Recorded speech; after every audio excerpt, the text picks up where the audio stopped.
Whoa, man. Another beautiful day, man.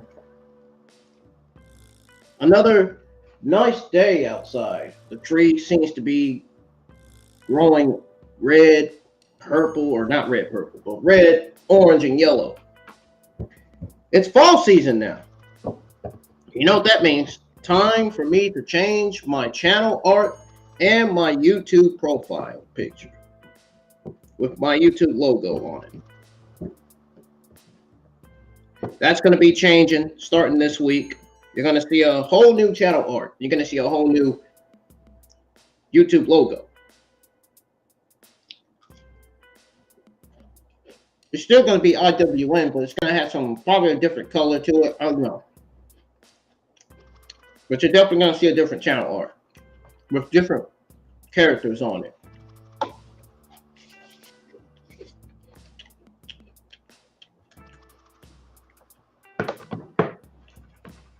Ladies and gentlemen, I'm IWN. We are live for AEW Dark Elevation episode 83. Makes me wonder, was the show good or bad last night? My moderators should be on here eventually. They'll be here. Just got to give them time. They're probably doing some stuff right now. If you guys are new to the channel, hit that subscribe button. And also, hit the thumbs up on the stream, man. Your thumbs up and your overwhelming support for this channel helps out the channel, and it helps me out in various ways. And continue to support the channel, man. Your support goes a long way. Also, you can follow me on Facebook. Two white guys. I had to put two white guys on blast last week because of their negative comments towards me on Facebook. Those two robotic, ugly-looking geeks on Facebook, man. Do not get on Facebook. Facebook is not, it's another social media platform that's nothing but full of negativity. Facebook has nothing but a bunch of freaking NF idiots on there. Do not get on there. Don't get on Facebook. Don't get on Twitter. I'm telling you right now. There's a bunch of white guys on Facebook spewing their fucking negative comments towards me on Facebook. Don't you love when somebody always talking crap about you on Facebook, but yet they don't really know who you are in person? Jeez Louise. One of them looks like a fucking female Viking barbarian with no dreadlocks. Instead, they look like a female Viking barbarian with fake dreadlocks. How you gonna have dreadlocks and a freaking beard and a freaking mustache, looking like a female barbarian on Facebook? You have a wife and a freaking month-old son, and you're on here shitting on me, spewing your bullshit towards me like a freaking 6-year-old. The guy was legitimately acting like a 6-year-old on Facebook, man. And then this other guy goes and calls me a boom, saying I live in my mom's basement. First of all, motherfucker. First of all, you're so blind as a bunny, you can't even tell the difference between a fucking house and the basement. You fucking goddamn virgin.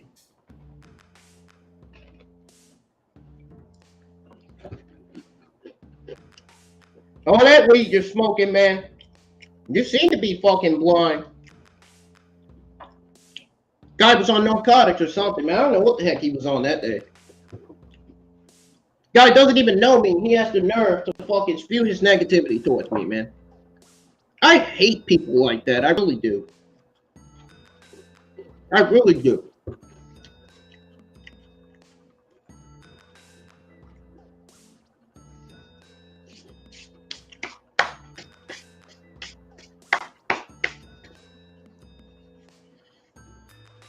I could even show you guys the fucking, you know what? Matter of fact, I can even show you guys the screenshots right now. I can pull up the screenshots right now. I'm gonna show you guys right now. Yeah, I put both of these guys on blast last week. Now, did it help me? No. The account did not get suspended. Facebook saw as if I was actually defending myself. Facebook did see, Facebook, the people that own Facebook apps, the people that created Facebook, they saw my post saying that I don't got time for negativity. You know, I got focused on is working to get this money and getting these 1,000 subscribers and 1,000 subscribers, 4,000 watch hours for monetization. That is all I'm focused on right now. Despite the fact that I still don't have a girlfriend, I still know how to act. I mean, I made it clear. I said that on Facebook just the other day. I made that clear. So check this out. These guys got the nerve to freaking call me out just because I made a random comment on my friend Alex's post on Facebook. Man, these white guys, man, they are a bunch of punks, man. They really are.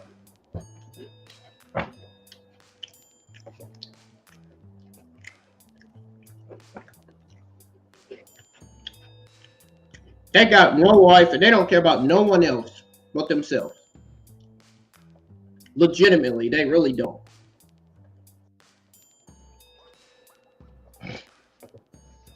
Let me find that freaking thing real quick. There it is. All right. So I'm getting ready to show you guys this screenshot.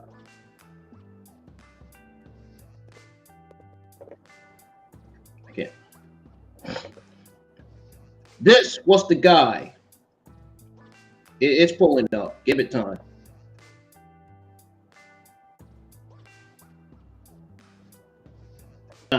Not that one. Give it time, it's pulling up. Yeah, look at this guy. Look at this guy right here. You see it? You see this guy? This got some nerve to tell me that I live in my mother's basement. And then before that, he calls me a freaking boom. So you know what I told him? I put him right on blast. You know what I told him? I'm gonna show you guys what I told him. I want you guys to see, I want you guys to have a look at it. I clearly, from reading this, you're clearly going to legitimately realize and say, "Oh, Brendan really put this guy on blast." I'm gonna show you evidence and proof that I put this guy on blast. I'm telling you right now.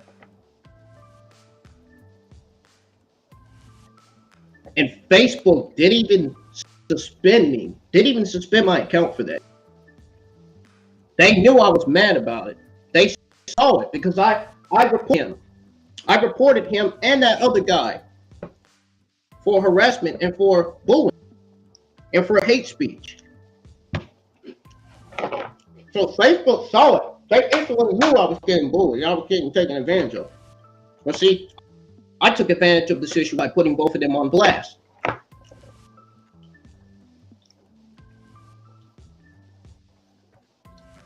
Hold on, wait a minute. I have not got a response out of this guy. Not one day. One day past, got no response from this guy. That's how you know I put this guy on blast. Look at my comments, guys. Look at it. Look at my comments. This is what I said to this guy.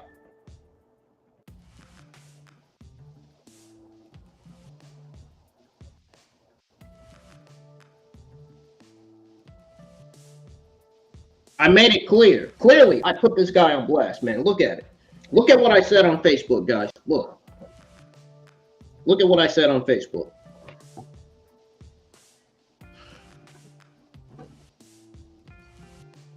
Guy got some nerve to come on Facebook calling me a boom and telling me that I live in my mom's basement. Looking like a Five Below version of Biggie Smalls. You know what I told him? You know what I said? I said, yeah, he can't even fit in his own room. You know? And you know, let me tell you guys something. It's funny coming from an idiot with a profile picture of himself looking like Patrick living in a foster home. It's funny coming from an asshole that's fucking so blind, like a bunny, that he can't even clearly tell the difference between a house and the basement. And then that's when the turning point happened. This is where it got to the turning point. This is where it got to the turning point where I said, for your information, the place I stay in is a house. Thank you very much. And yet I'm the one with a job, and you're the one with no job. All he's got nothing better to do than to come on here and spew and talk shit. Yet he's not even working a job. Yet he was in his house and smoke weed. Don't think he does. Don't think he does. I hope YouTube sees this too, and I really do hope they see this, man. I really hope they seen that I got bullied and harassed.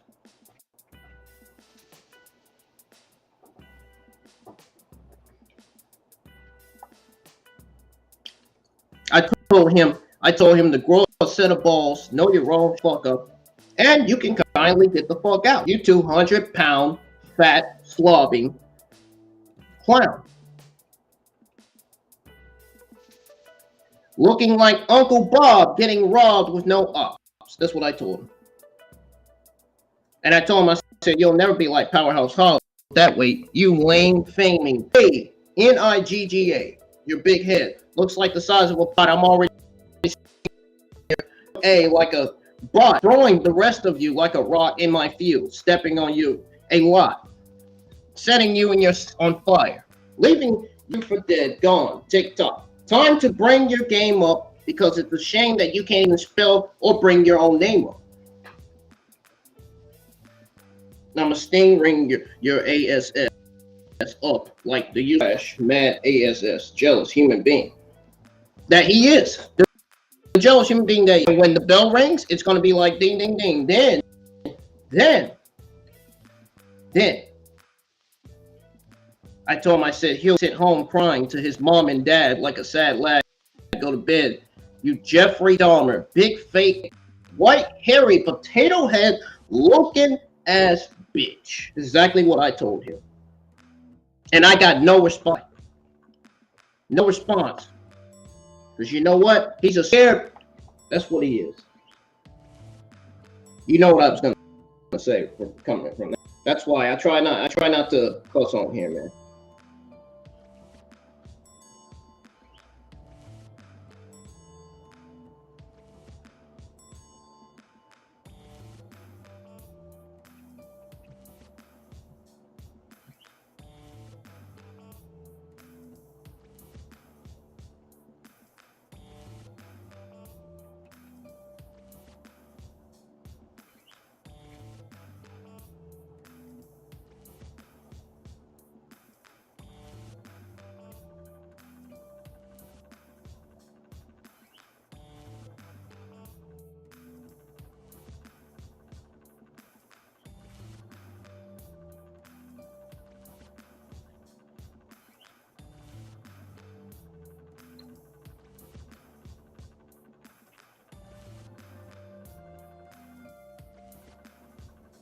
Yep, that's exactly what I told him. And then check this out. Look at this guy. Look at that right here.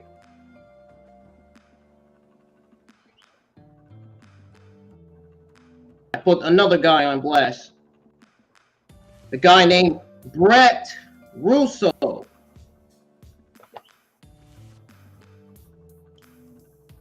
going to show you his profile picture.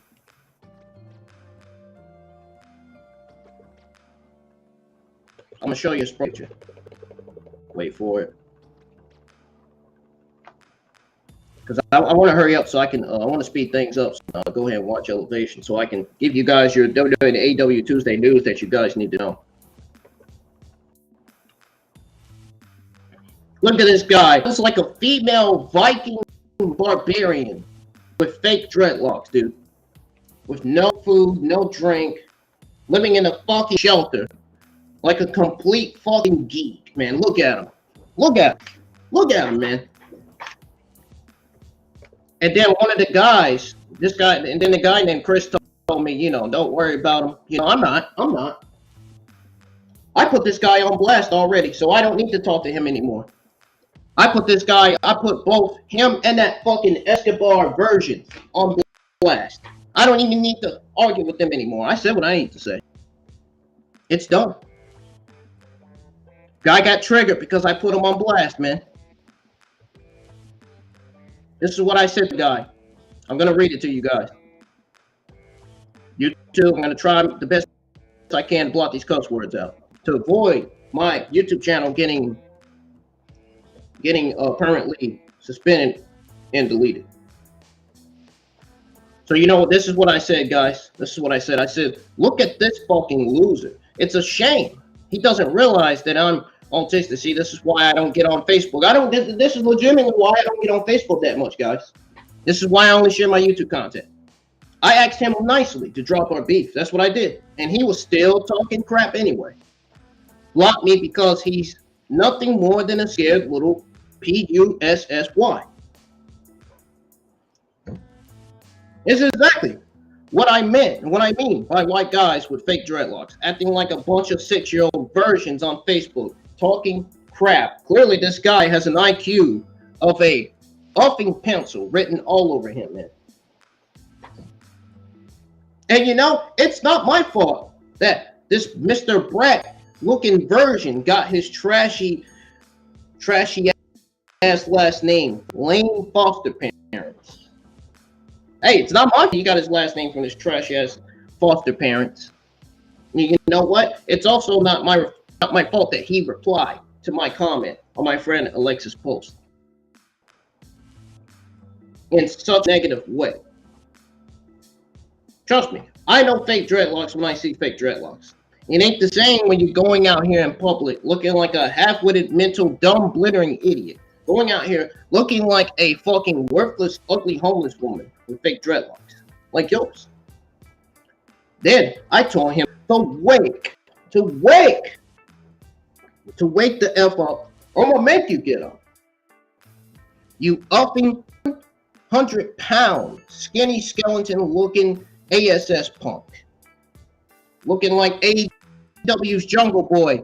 I even told him that he looks like a female, he looks like a legit fucking Viking Barbie living in a shelter with no food, no drink, or electronics whatsoever. Putting you on lockdown is almost like brushing a TikTok. Putting you on lockdown. I told him, I said, putting you on lockdown is almost like brushing a tick off my arm. And here you are, out here looking like a whining 12-year-old crybaby, skinny-looking clown with a hilarious Halloween costume outfit.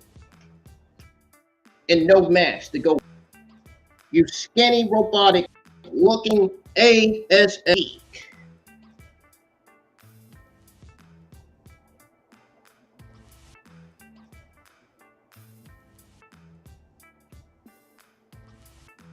That's what I call him. I told him, I said, don't you ever in your life come at me spilling your negativity towards me ever again. You Viking Raider, ugly, smelling, disrespectful, disgusting, disgraceful looking human being.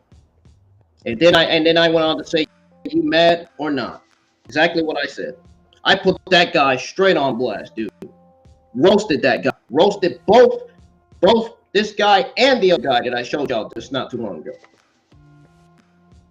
So you guys can clearly look and see and tell that I put him on blast. I put that guy on fucking lockdown, man. I wasn't playing. I wasn't having that. I ain't about to have no white guys with fake female dreadlocks talk to me like that. No. No. Not happening. No.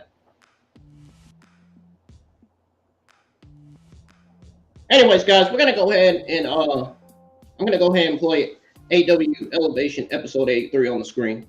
I just thought I want to get that off my chest, man, because that's been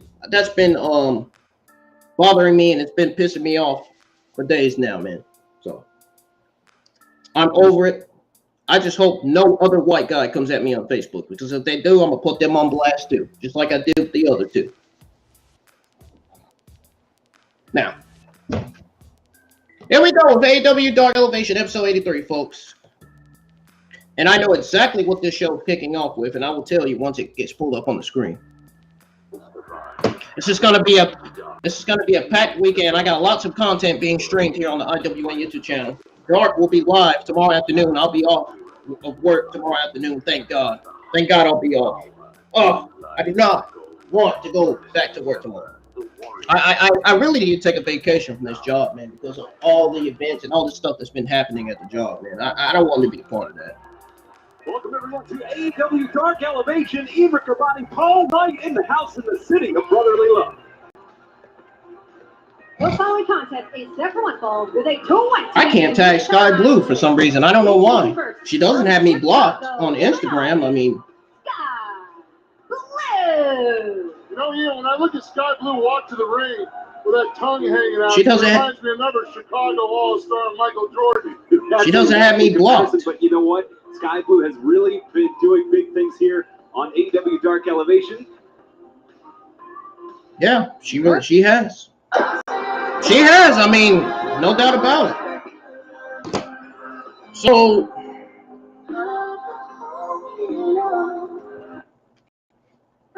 Elevation kicks off with Sky Blue. Trish Adora, one serious competitor. Kicks off with Sky Blue versus Trish Adora. I'm going to be the one commentating. Forget Paul White and that other commentator. They're fucking terrible at commentating. Especially Paul White. I don't know why Tony Khan wants to use Paul White more on TV. There's news on that. I'm going to go over that with you guys. I really am. We got Sky Blue. Uh-oh, Sky Blue's getting picked up by Tiffany. Oh, Sky Blue, arm drag, a roll. You have a good shot because she has those powerful legs, Paul. Powerful legs, powerful body, and smart as well. Roll up from Trish. 1-2, kicked out. Sky Blue kicks out. See how terrible Paul White is on commentary? He's already doing bad. And Trish, though, fast, strong, explosive, coming off a UK tour where she was very successful. I bet. Yeah, I wasn't going to think the Sky Blue would win the tackle. Look at that. He said, Sky Blue, you ain't doing that. Here, this is what Sky Blue's got to do. Sky Blue, arm drag. With an arm drag from Sky Blue. And, look at her. Look like she's about to do the DDT for a minute. And I thought she was. Look at that. And Trish Adora with the wrist lock driving that. Trish Adora with the wrist lock, trying to hurt Sky Blue's arm. Because Trish has such a power advantage and a size advantage. When she uses her weight, right now she's applying the hold right here. Where she stretches Sky Blue. She's stretching Sky Blue in a submission that I've never seen on Elevation before. I don't know what submission this is. Your strikes become weaker. It looks to me like she's a technician. I think Sky Blue is more like a striker, I believe. Wow, a lot of debate lately around Paul Turner. I don't trust referees. I mean, she strikes a lot. So, see, she just gave her a kick. See, that's how you know Sky Blue strikes. She's a striker, man. Look at that, enziguri. And a drop kick to Trish Adora. Sky Blue's on fire. She's red hot already. She's going for something. I thought she was going for a signature. As I sit here, it's general obvious because I'm bigger than Captain Obvious. Oh! Look at this. The strength of Adora. 1 to the bridge. Almost gets the 3. That looked like a bear hug that turned into the slowest German suplex pin ever. That was awesome. She knew that was coming. Oh, look at that. Kick to the face. Kick to the face of Trish Adora. Sky Blue's got quick feet. Wow, devastating. That was right on the face. 2, and the Skyfall gets 3. Yeah, that's great. And that's it. Winner of this match, Sky Blue. And that's a new finishing move, the Skyfall. We've seen the Skyfall. A couple of weeks. That's her new finishing move, folks. The Skyfall. She actually uses Trish Adora's size and weight against her. Because if Sky Blue did that pivot maneuver, all of Trish Adora's own weight was driving her own face into the mat. Great win here for Sky Blue at our opening contest of AEW Dark Elevation. Great win for Sky Blue to kick off Elevation. Impressive. Sky Blue did really good in the ring. She did her part. Like-minded individuals. Yay for Sky Blue. Love pro wrestling. We have virtual meets, so we're able to get on a Zoom call and we have chats. At pay-per-views, we end up having in-person meetups where everyone gets to see each other face-to-face. We catch up, we mingle. It's a great way of just becoming friends and having a little bit of a little party. I personally have about 5 or 6 heel members that have grown to be close friends of mine. I love these women. Heels is really just great at creating a space where you can be authentically you with people who care and share your love of wrestling. The first pay-per-view last year, I came to like on my own, and then this is kind of where I met everybody, and now we've come to pay-per-views together because we've formed such a special friendship. All these ladies have totally brought me on my show, and I talk to people, and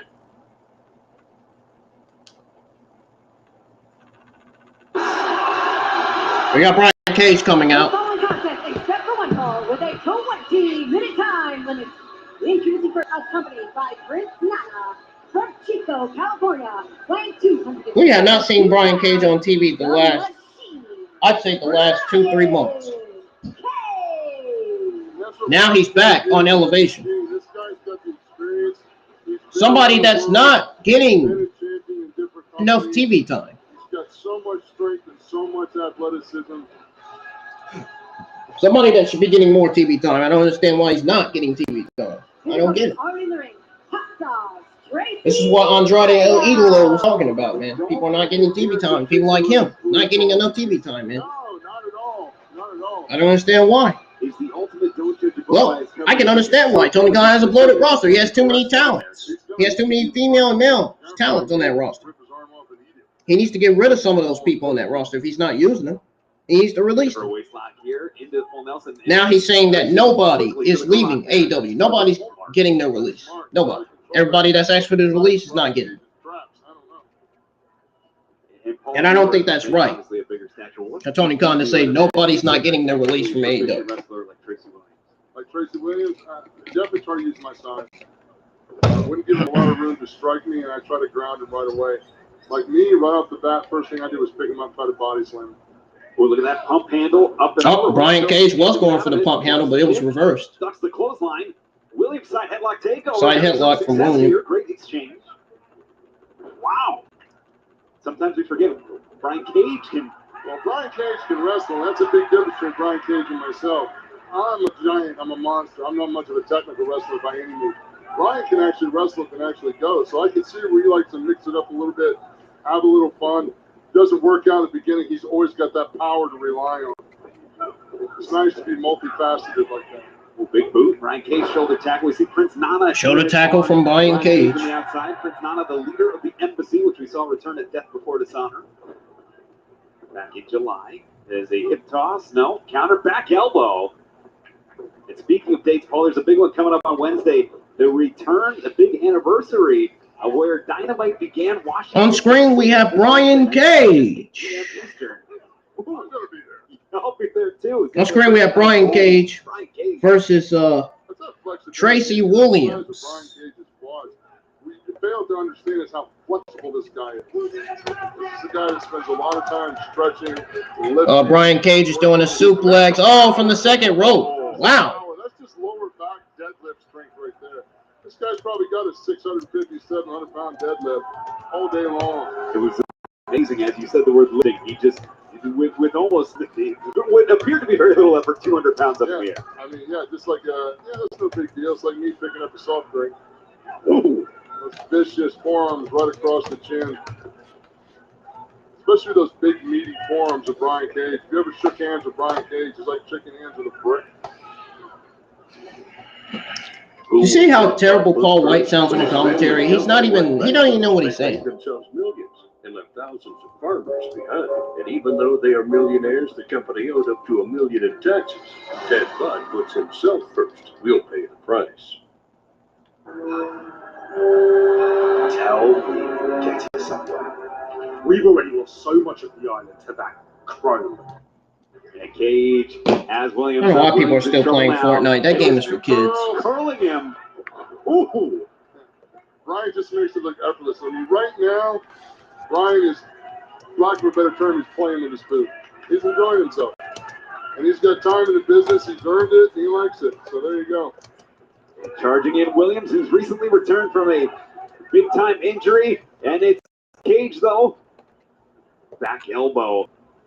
And this might not have been the opponent for Williams to step back to the ring with, or maybe it is. Williams still going to prove us wrong here. He's trying. He's trying to strike hard. It's just Brian Cage is so solid and so athletic. And Williams, whose game plan was working so well early on in the match, now is running into a almost literal brick wall. Oh, Tracy's had some excellent strikes, some excellent counters. The only problem is he's just running into a different type of human being.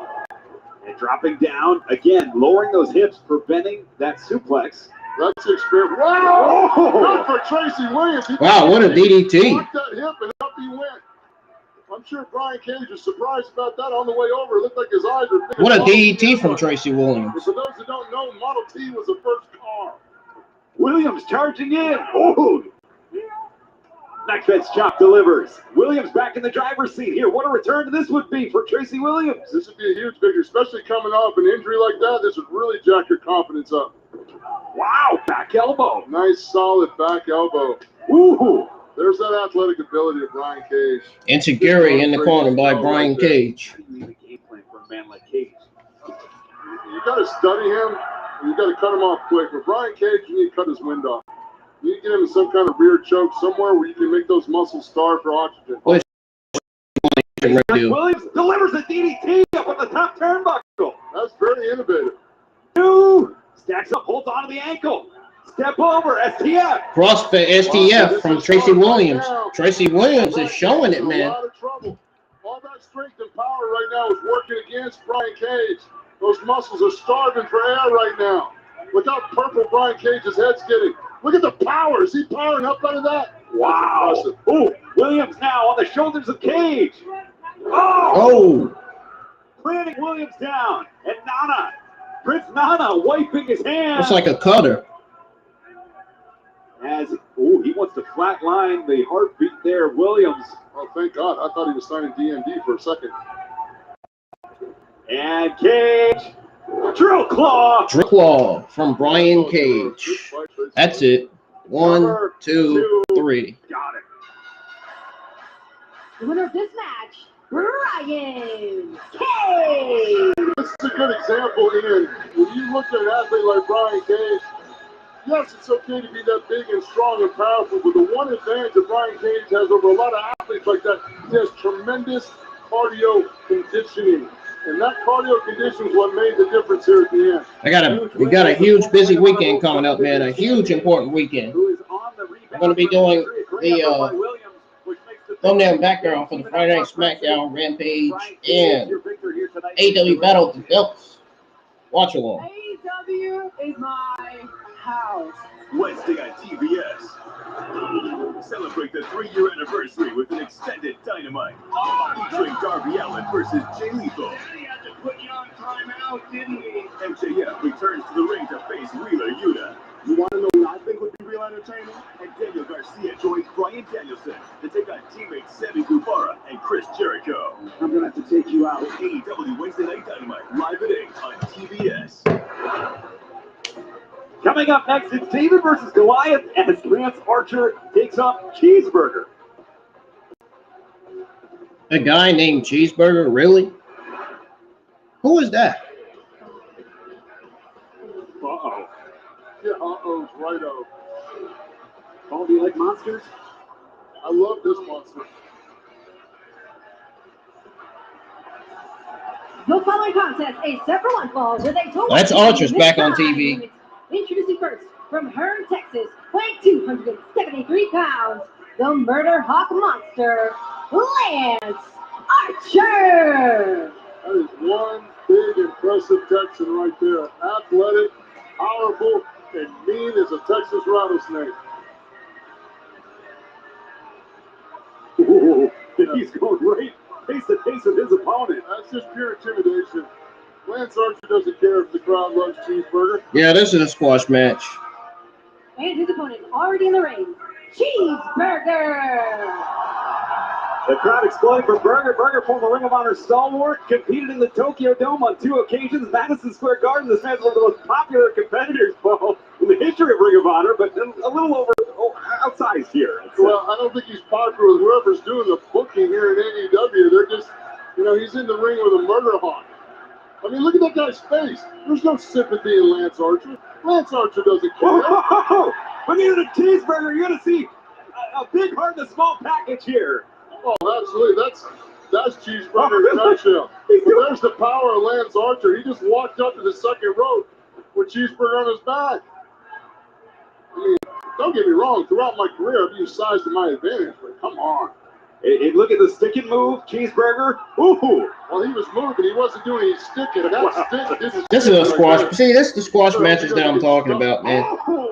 Why would Tony Khan book Lance Archer against somebody that he's going to clearly destroy? And we may need a spatula. This reminds me of how they did Braun Strowman in WWE, man. That's what this reminds me of. Oh, my goodness. Lance Archer would easily be used in WWE if he was to go to WWE right now. Lance Archer, he's got such poise and control in the ring. He's mean, he's vicious. Lance Archer needs to sign with WWE, man. They'll use him greatly on TV with Triple H in charge. Wow. That slingshot at Cheeseburger almost out of Because the AEW is just not using him at all. Power. I love it. They are just wasting him. And Lance Archer, former IWGP United States champion in New Japan, has made his mark here in AEW top contender. Can you guys see Lance Archer being United States champion, Intercontinental champion, the WWE champion in WWE? Do you guys see that? You hear the crowd? Can you guys see that? Burger here. How could you not root for Cheeseburger? He's awesome. But, you know, that's that Japanese dojo style. You've seen John Moxley do it. You know, all these guys that do a lot of work in Japan, they love trading shots like that. Does it make sense to give your opponent a free shot in the fight game? No. But is it ego and intimidation? Yes. Wow. Wow. And look at the speed. Almost He's got that speed like Braun Strowman. 7 feet tall. Lance Archer does. This rate, Cheeseburger's going to be a smash burger. Good gracious. You see the speed? Can you imagine Lance Archer versus Braun Strowman in the ring, man? This guy is 6'7", close to That'd be unbelievable. That'd be unbelievable right there, man. Lance Archer versus Braun Strowman. He moves faster than a lot of your NFL line. And this could be it here. And Burger's looking at it. He was setting up for the blackout, but it's Burger trying to fight out of it, fighting for his life at this point. He is fighting for his life. He's trying to. That's why they love Cheeseburger. He's all hard. He's got a great intestinal fortitude. To steal a line from JR. Look for the show tape. Give it to him by Jushin Liger. It's countered. And it's Archer. Blackout. Cover, Paul, and it is academic. Winner of this match, Lance Archer. Now, you notice that cover position, Lance hooked an ankle. There's no weight on Cheeseburger's shoulders, nor do there need to be. Cheeseburger is out for the count. Well, Burger giving it his all, but Lance Archer victorious here. So we take a look at the replay. The blackout, that was all she wrote. So impressive. The blackout, man. That was it. Blackout for 1, 2, 3, man. Lance Archer, your victor here in our second match on AEW Dark Elevation. A huge women's contest comes up next as Abaddon takes on Abby Jane. Who is Abby Jane? Anybody? Does that name ring a bell to anybody? Abby Jane? Does that name ring a bell? Doesn't ring a bell to me. It doesn't matter to me. Everyone keeps secrets. When I go to trial, I win.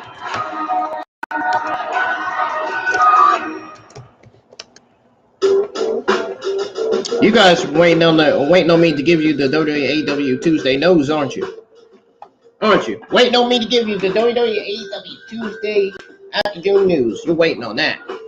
You rather hear me give you that than listen to the commentary in action. I know how terrible Paul White sounds on commentary. I know. It'll be over soon. Don't worry. This is so unique and how apropos for this time of year. The following contest is step 1 fall with a 20-minute time limit. Introducing first from the Black Hills, Abaddon. That is so scary. That is scary. Strong, powerful, intense, and just scares the bejesus out of me every time she comes down the ramp. Sarah, Zach's watching. You might want to avert his eyes right now. Yeah, I would just, throw my wallet and try to hobble the other way. Her opponents are in the ring, Abby Jane. Well, there's a smile now, Paul. But there's a smile, but Abby Jane looks like the sweetheart victim in the horror movies right now. Like, look at that look on Abaddon. Look at that look. You talk about scary. Love it. Well, Abby Jane from my neck of the woods, from the Lehigh Valley in Pennsylvania, and I might want to do her a favor and throw her leg press. She's in deep water. I mean, I'm not going down. You can go down. No, thank you. Abby Jane getting out of the way, though. Charging in. Big boot. Good job for Abby Jane. She, again, doesn't know what she's dealing with. Nice spinning forearm, but then, you know, Abaddon's not really alive.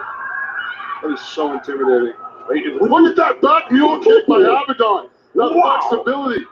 I'm going to tell you, Abaddon's a player. I've been saying this since the first time I've seen Abaddon. Abaddon is a player. On a major winning streak in AEW, among the top contenders for the AEW Interim World Women's Championship. The thing I appreciate about Abaddon is her style is she's unique. She's aggressive. Wow. Cover 2. The Black Dahlia gets 3. Black Dahlia gets Winner it done. this match, Abaddon. Oh, it's been the squash matches, man, on Elevation, man. I love her so much. This is boring. This is a boring episode to watch. I told you, man. Why you think nobody watches Elevation that much? Brian Cage, where you been, man? Where you at? Are you even with AEW anymore? These are the questions that I get week after week after week.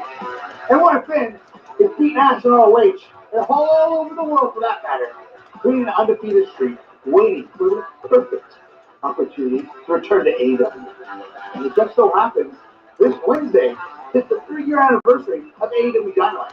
And during those 3 years, you're looking at one of the most dominant forces that show's ever seen. And you know, it's not just me waiting.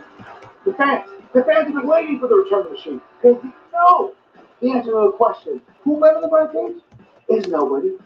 So not who better, but what better day than the 3-year anniversary of Dynamite, the Machine, to make his return from one of the biggest, the best, the most jacked AEW stars he's ever had and ever will have to return to become the champion. He's destined to be TNT Championship Open Challenge. That's right, Warlow. I'm talking to you. You think you're special now, huh? Oh, you think you're some star? You think you're some big stud? Why? Because you're powerbombing some bumps? Because you're beating some sloppy toes? Let's get real. That's no big deal. That's not special. I can do that any day of the week, twice on Sunday. You've been taking the path of least resistance when the real competition is right here. Standing in front of you, calling your ass out. Man versus Machine, 3-year anniversary of AEW Dynamite. Oh, that's going to be a good match. I can't wait for that one. Holy shit. Brian Cage versus Wardlow. Take my money. I told you, man.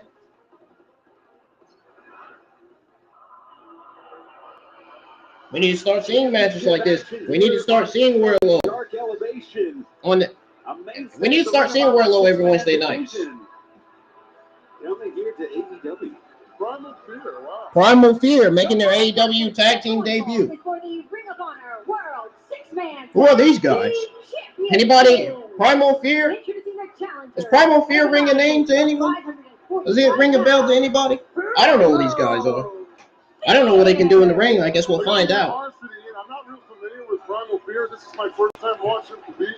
But I gotta tell you, their presence coming down the ring, they got that whole post-apocalyptic vibe. Oh, we're getting ready to get a highly anticipated good tag team match on this show, man. Oh my God, this is getting ready to be good. Something tells me this is getting ready to be a good tag team match. You see Matthew Omen and Soriano, the man with the hat. They are a polished unit who have contended for the championships before, and it would not surprise me if we see the titles change hands here tonight. Wow.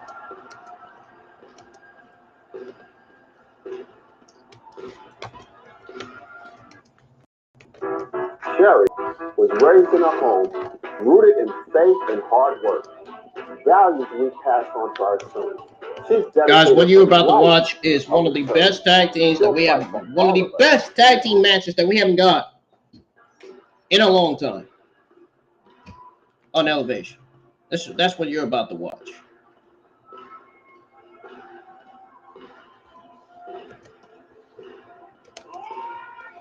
And their opponents, at a combined weight of 518 pounds, they are the Ring of Honor World 6-Man Tag Team Champions, the Boys and Dalton. Dalton Castle. You know, I got to watch Dante Castle and that Golden Ticket Battle Royal.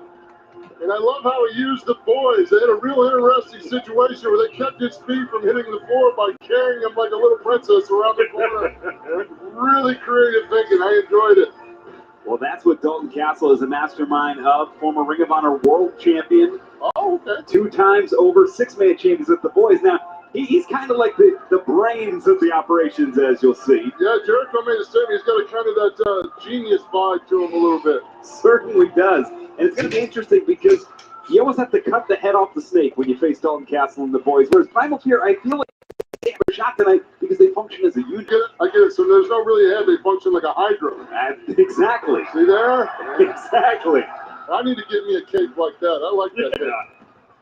You could pull it off. I couldn't. I don't know if I can pull off the cake. Maybe Captain. Oh, this is getting ready to be a good 3-on-3 6-man tag team match. See, that zebra's always getting in the way. I'm telling you. The only good zebra is a fired zebra. We're taking a look at Dalton Castle. He's being disrobed ahead of this championship. You know what? If it works, you know, believe me, I wanted somebody to take my food. Wait, this is a championship match? But again, some of my matches. This is a Ring of Honor 6-man tag team championship match. Oh, this is getting ready to be good. I haven't listed it in the description. That's where I read it from. They gave up their day jobs as dishwashers in Atlantic City. Oh, this is getting ready to be a banger here. Wrestlers. Oh, and that's why that bond is so tight. Yeah, they struggle together. They grew up together. They hunt as a unit. Just like any SEAL team or any other team that has to function, the more they live together, train together, and vibe together, they're going to be better. So I'm really interested to see this actually get going. Now, this in the corner, this is just priceless. You know, I think I've done 6-man tag teams wrong. I need to get a couple guys to like fan some air on me or carry an oxygen tank. Well, Dalton Castle picks the ankle, former National Beach Wrestling Champion, alternate on the U.S. national teams as an amateur. National Beach Wrestling Champion? Yes, sir. And that is a verifiable fact. Wow. As you see the waist lock here, he will use these amateur moves. There's a lot of pizzazz, but he is at his core, he's an amateur wrestler. Yeah, I get that right off the bat. His technical amateur background is pretty. He relies on that real heavily. I've seen that early on. We take a look now as the boys shooting Dalton into the corner. Soriano in trouble. As the boys. Whoa! Brandon on the left, Brent on the right. Ooh. Dang. Well, right now, the champion. They sound like freaking animals, man. Sound like zebras in the jungle. Yeah! With the 2 count hell? there. It's so frustrating. You know, people get frustrated with a 2 count, but a 2 count's good because enough 2 counts will lead to a 3 count. If you think about it, it makes sense. The more energy your opponent has to expend to kick out of a pinning combination, the more energy they waste. Tag from Otter to Omen as Boy Brent now gets kicked to the midsection. And Paul, do you get frustrated at all if you're the victim of 2-on-1s in these 6-man matches? Believe me, you get frustrated. In my entire career, it's always been They got him in that. They got him all the way in that corner, man. Like at some points, but that's part of the game. Usually, you try to rely on a competent referee. Oh, wow! Man, look at the double team by Primal Fear, man. Unbelievable. The head of Brent Dalton Castle in disbelief. Yeah, that might mess up his hair, dude. I'd be mad if I had that much nice hair. Soriano charging out. I'm starting to lose mine myself. Just give up, let it go. Go ball, brother. Don't try to embrace it. Back elbowing. Look at this. I want to call it something from Primal Fear. They're cutting off the ring here, trying to keep the champs in their corner, but it doesn't work. And Dalton Castles get tagged in. Isolate your opponent in your corner. Cut the ring in half. It's tag wrestling 101. Look at that. Dropping the hips. Nice amateur ring. Strength, movement, power. And a T-bone up and over. Exploder there. 2 exploders. Just 1, 2. And another exploder. The leg. Triple exploders from Dalton Castles. Nice throws. I mean, you're right. His amateur background, he does really well with. I like this part, Paul. This is like Oprah. Dalton Castles has an amateur background. He's gonna give. Man, no wonder why Tony Khan is so interested in hiring and investing on Dalton Castles. And then, Ian, this is nothing like Oprah. Well, you get a boy, and then you get a boy, and you get a boy. They get cars. They don't get boys. Whoa! And Omen taken out, and Brent on Soriano. You know, I need to talk to the boys about their employment contract. I hope they're getting equally compensated for this kind of news. And the champs are on a roll here in the city of brotherly love. Well, that's true. They're champs. Their formula's working. And a 2-for-1 on Soriano. 2 for 1. Look at that.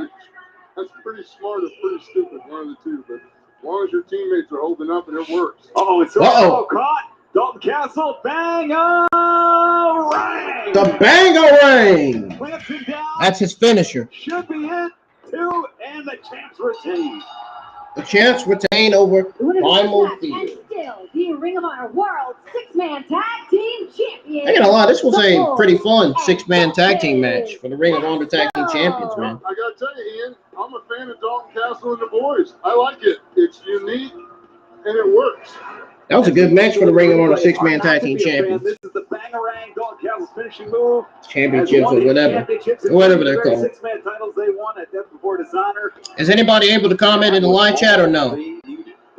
I don't know what's going on with YouTube, man. Dalton Castle and the boys retain the Ring of Honor World 6-man champs. Intergender tag team action coming your way. LSG and Gia Scott take on Kip Sabian and Penelope Ford. LSG and who? Excuse me? What did they say?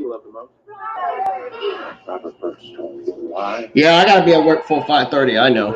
I already know, man. I'm ready to get this day done and over with.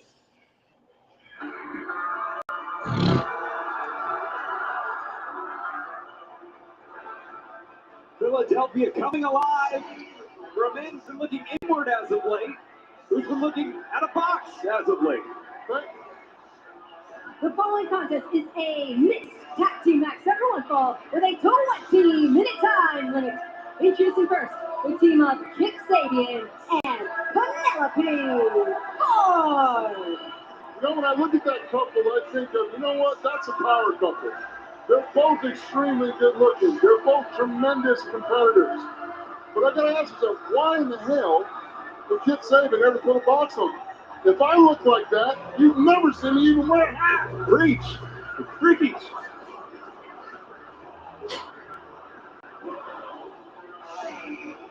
Their opponents are in the ring, the team of Gia Scott and LSG. Gia Scott and LSG. 2 Ring of Honor mainstays in an AEW ring. Fun to see folks that I know from my Ring of Honor days, Paul. You know, it's funny. Since I've been here at AEW, I've had a chance to see Kip Sabian. I know he had some injury problems in the past. But I'm telling you, that kid has really put some work in the gym, and he's looking tremendous right now. I don't think I've ever seen him with this kind of size and power that he's holding on to right now. With his wrestling style, I'm really excited to see how he applies it going forward, because he's a very smart competitor. Absolutely. Coming off a huge win last week at Grand Slam, Dark Elevation. He and Penelope defeated Sean, Dean, and Sky Blue. What was a great match. Nice drop down there from LSG. LSG known as the Human Rocket. I agree. It was a great match, indeed. I agree. I absolutely agree with that. Read that, saw that, turned the table. Well, it was a very, very, very great match. Very quick. A very great mixed tag team match, man. That's what Kip Sabian does. Elevation had going on last week. Athleticism in that brain. The Elevation and Dark shows are seemingly getting better now. They're seemingly they done started back getting fun to watch now. I know the last 2 Elevation and Dark episodes last month, they were not that good. Last week's Elevation and Dark were good. And so far, the middle of Elevation episode 83 has been great. The beginning wasn't all that good. She put all her body weight right in LSG's sternum. The only thing that was good in the beginning was Sky Blue. I mean, male versus male, female versus female. I don't know who all these local enhancement talents are from Ring of Honor. I don't know them. I don't watch Ring of Honor. But once it comes back to TV again, you better believe I'm going to be watching Ring of Honor for the first time. And I'll be live with my Ring of Honor watch along for the first time ever, too. For a back suplex, maybe LSG getting out of it. Ducking the clothesline, rolls through, makes the tag to Gia Scott. A little bit too much slow button. There's a gentleman in Kip Sabian. And Gia Scott Just got nice, powerful, those big forearm strikes on Penelope. Penelope's a little nuts, though. She kind of likes that kind of roughness, you know? I've seen her compete with some really risky table matches and stuff and get busted open. She's still rolling. Takes a different mindset. Standing switch, wheelbarrow here from Penelope. Penelope, oh! Gets her into the ropes there. Nice roll through. I mean, she knew she didn't have enough room to roll all the way through, so then ring awareness, use the ring. Cover? Two count there. That's the adjustments. Penelope of a year ago, 2 years ago, wouldn't have known to done that. Right. Exactly. But that's where she's growing and improving. Even her time away from Kip, where she still competed, she learned and grew. She's a much more effective teammate now. He sure is. Really well in this doubles competition. And the handspring out of the way. Gia Scott with an opportunity to make a tag here. Gia Scott got out the way. Stomach, that turnbuckle. Look at that athleticism. Kip Sabian just slid over there and can't tag out. Got to stay in, Gia.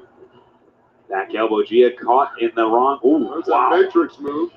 Gia Scott knew that Kip Sabian got her out the ring. What a cutter from Penelope Ford, man. That was a great color there. Look at this. Great finding the legs. Stepping over, stepping through. Leg is trapped into a Buddha lock here. Wow. Wrenching it in. And Mike Posey says that's it. Winners of this match by submission. Mike Posey says that's it, man. And Kip Sabian. That was really impressive by Penelope Ford. And this duo now, 2-0 the last 2 weeks. Probably know AAA has the mixed tag team championships that Sammy and Ty have. Do you think they're eyeing those at this point? Oh, absolutely. The way they're working together right now, they are literally firing all cylinders as a team. It was really smart how Kip knocked the other opponent off the apron, so then Penelope had the advantage, was able to follow through. And they're getting over the crowd really well. They might be turning babyface very soon. I don't know. They could be. Coming up next year on Dark. Oh, we got the Lucha Brothers versus Dante Martin and Tony Deepin. I don't know who Tony Deepin is. I have no idea who Tony Deepin is, man. I don't know.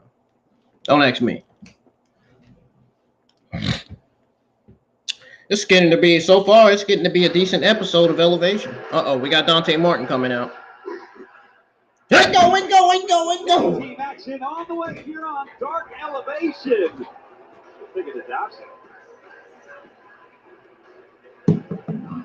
The following contest is a tag team match, set for one fall, with a 20-minute time limit. Introducing first the team of Tony Deppin and Dante Martin. Wait, Dante Martin's got him a new tag team buddy? His brother's not wrestling for AEW anymore? Did he leave AEW? He is so impressive to watch. Such an incredible talent. And his head is put on right, too. He's a good kid. I like him. By kid, I mean young adult. He's awesome. On the flip side, screw a little loose for Tony Deppin. Might make a good yin and yang here. There you go.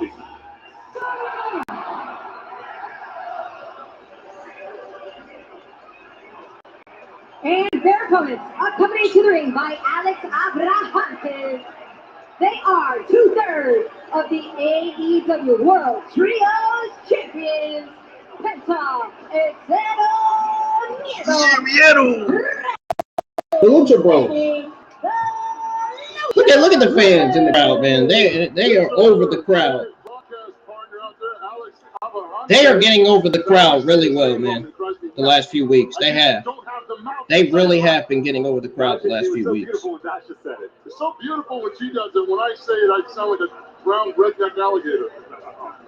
The Lucha Brothers, one of the top teams in the world. Man, I would love to see Ray Phoenix and Dante Martin throw it down in the ring, man. These guys are probably one of the best tag teams I've ever seen in wrestling. Their athletic ability, their innovation, and the way they work together as brothers, they're so impressive to watch. They cover all. They really are. Paul White's right about that. That's one thing he's right about. They really are impressive in the ring. This is getting ready to be a hell of a fucking banger on Elevation. Whole reason why this week's Elevation is going to be decent because of Dante Martin, Ray Phoenix, and Penta. This is getting ready to be a banger. Highlighters and high flyers, they're amazing to watch. And they're in the ring with Dante Martin, so I can't imagine when Ray Phoenix and Dante Martin start to get going. That's where the price of admission is. Yep. Ray Phoenix and Dante Martin in the ring. Two of the greatest high flyers in sports entertainment, man. Matt Sydal is another one. Immediately followed by Battle of the Belts 4 at 11:10 Central, Paul. Battle of the Belts? Yeah. That's my everyday struggle, but mine's a battle. Jungle Boy's another one, too. He's a high flyer as well. You're cracking me up. I'm trying to be funny, kid. I'm trying to be funny. And Darby Allin. There you go. All these skinny, solid high flyers, man, in AEW, man. And Fuego del Sol. I could see. I wish we would have got the team of Dante Martin and Fuego del Sol versus the Lucha Brothers. That'd be a banger right there.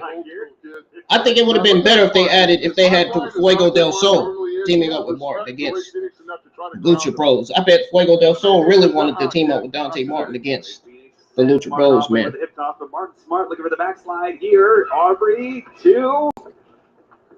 Great referees here. Another stacks him up, 2. And it's Martin with a 2 count there.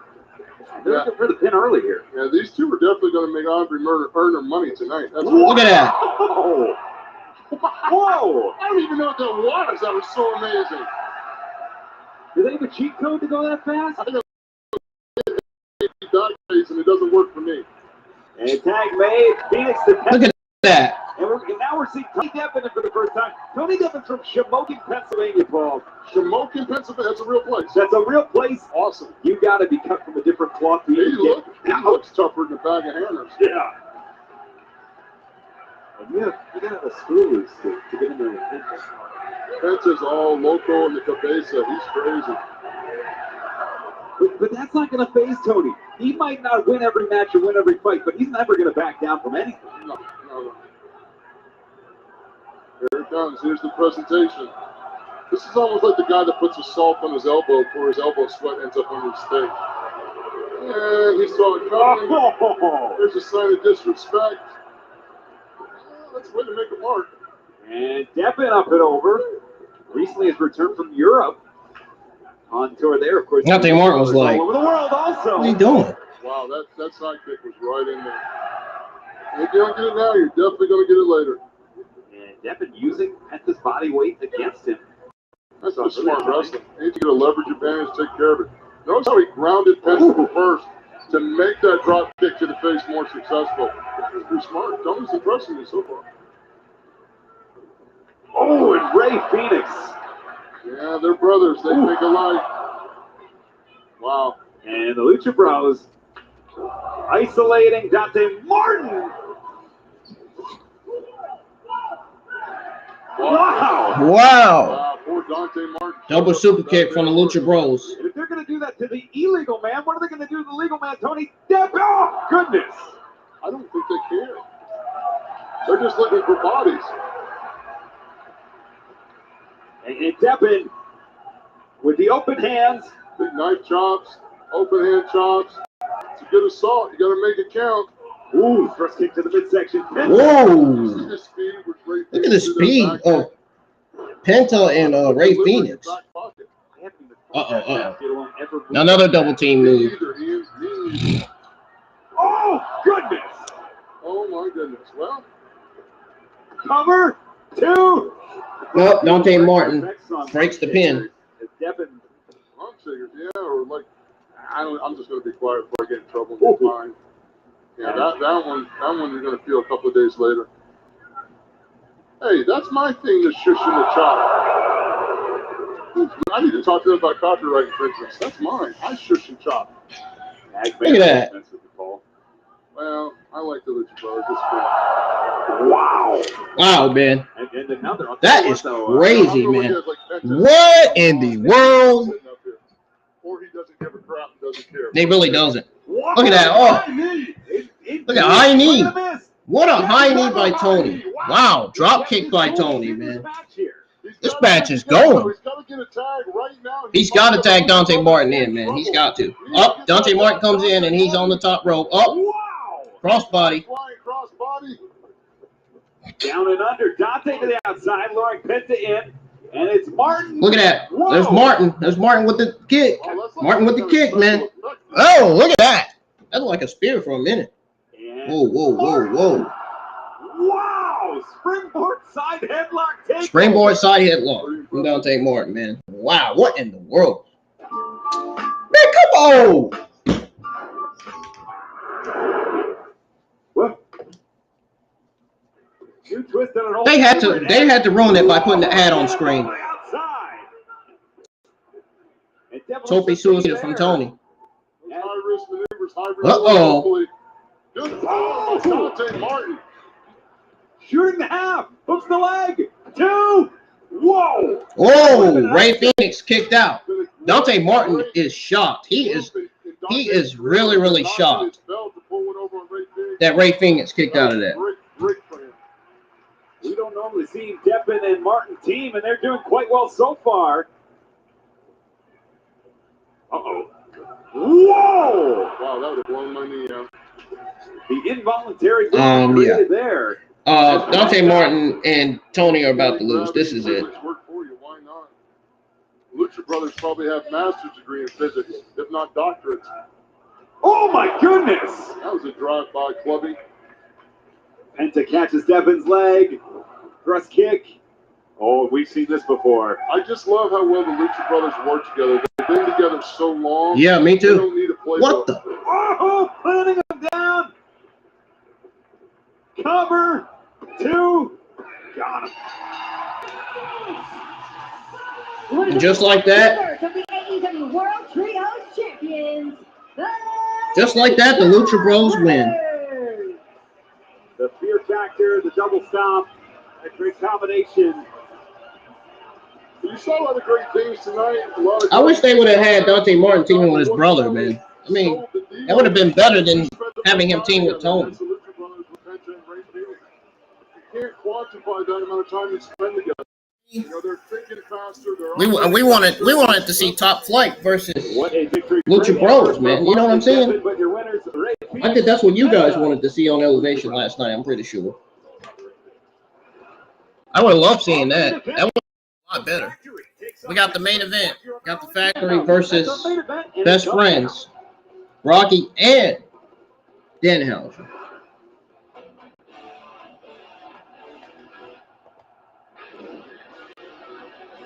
Your Elevation main event is an 8-man tag team match semifinal with a 20-minute time limit. Introducing first, the team of Aaron Soul, Paul Carter, Nick Camarado, QT Marshall, the Factory. I will never be afraid of a guy named QT Marshall. This won't happen. QT making a name for himself right now, and maybe but is it a good name? No, that's is it a good name? No. Here's a guy that had a lot of respect, that worked very hard, that helped a lot of younger athletes, and then he literally flipped his wig and has turned this complete turn. How do you turn your back on Dustin Rhodes? Is what I want to know. How do you turn your back on DDP? I don't know.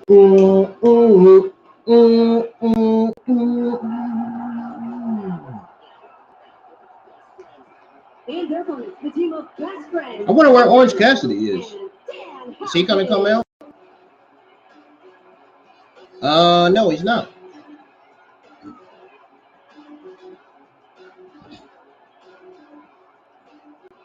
Well, with every group of friends, there's that one that doesn't quite fit. True. And with Danhausen? Well, I was thinking Rocky, but well, here's the thing about that. Rocky's a tremendous talent. Japan, we know he's been a veteran. He's a great asset. Dan, you want him in your corner because you don't want him to curse you. Oh. And you know wrestling's very superstitious. Absolutely. I've been the same socks now on Dark Elevation for the last 3 weeks, Paul. Don't need to know. We have Best Friends versus the Factory as our main event. You see Chuck Taylor, Rocky Romero, Danhausen, the man with the face paint, and there's Trent Beretta with the shades. Yeah, Trent was too cool for school, man. He's always been cool anyway. I know Trent a long time, and he's always been the epitome of cool. The dude never gets rattled. The only man that I know that's gotten all 999 moons in Super Mario Odyssey, the latest Mario game. Oh, that doesn't surprise me. Beat it front to back, Danhausen. There you see there. Danhausen. There you see Danhausen. I ain't feeling right today. I don't know why. See, that's the thing about Aaron Solo. Aaron Solo is a nice young man, and he has really turned to the dark side of the force. This is our main event. It really does disturb me. I've known Aaron for almost 7 years now. Such a great guy. And just hanging around QT, he's just turned into a POS. Danhausen. Wow, look at that. Hurricanrana takes Aaron Solo over. Rizlock here. But his Solo's a little bit stronger, making the tag to QT Marshall. I'm surprised he's in so early here. Me too. I'm surprised he's even doing anything. Exactly. He's got his ass parked up in a chair somewhere counting money. That's that old Larry Sharp philosophy, getting that cut of the, as a Monster Factory guy. Oh, look at that. Wow. Finger. Yeah, don't point a finger at me, I'll bite it. Yeah. Oh, come on. He's trying to curse the fans here. Well, he might curse our viewership. Kick to the midsection here. As Danhausen going to work on it. Yeah, get him, Dan. Ooh, I can't get on. Yeah, you can. Okay, get him, Dan. Look at that. The bridge getting even more leverage. Nobody in AEW likes QT Marshall. Nobody does. On a tag made to Rocky Romero. We talked about his accolades, his accomplishments. One of the original members of the U.S. New Japan Dojo. Trained with Samoa Joe. Trained with Ricky Reyes.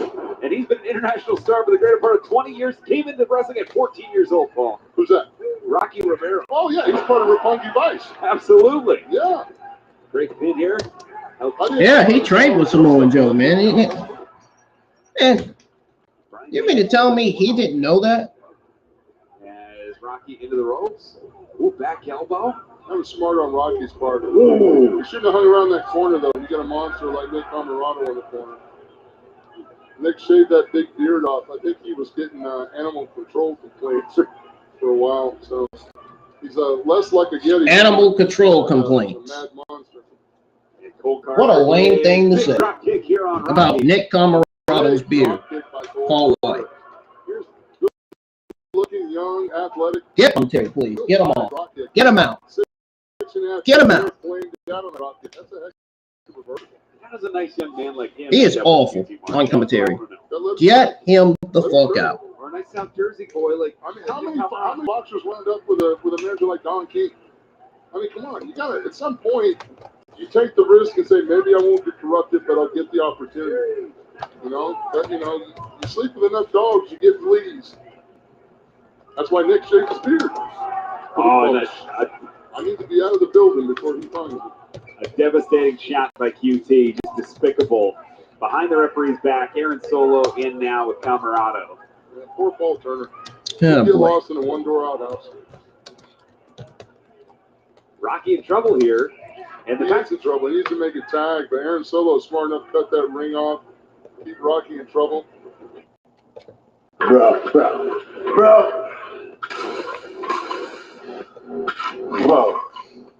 Tony. And it's been a beautiful. I'm tired of all these ads popping up on screen. Like QT or not, he is smart. Hold on, let me go shut the door. He's used all that years of experience. He knows to cut the ring off. He knows to isolate an opponent in his corner. He's right there. That rib shot on Rocky.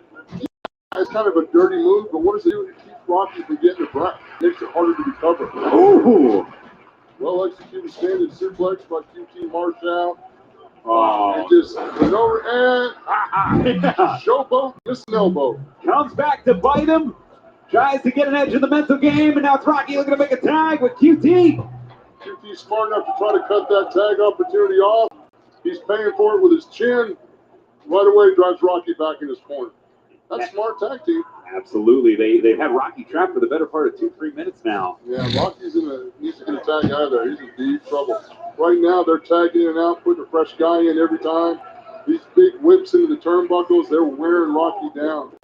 Rocky's got enough experience, though, to save the energy and try to pick some opportunities to fight back. Oh, sure. And normally that would be a move he finishes things off with, but he needs to make a tag. He knows he needs to get out. That's smart.